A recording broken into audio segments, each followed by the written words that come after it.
First generation was something that shoots. Second generation added a trigger, but still a load down the barrel system.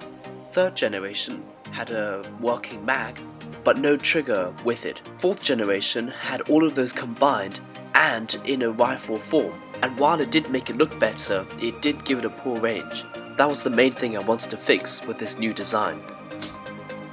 Now it's definitely not perfect, and it's still in its prototype stage, but my definition of a 5th generation gun is that it uses a beam to fire a piece and not a rod to fire a bar. Now there's still a long way to go with this, but I'd love to hear your thoughts in the comments. Now, meanwhile this is going on, I'm going to be putting out other videos on other stuff, so see you then.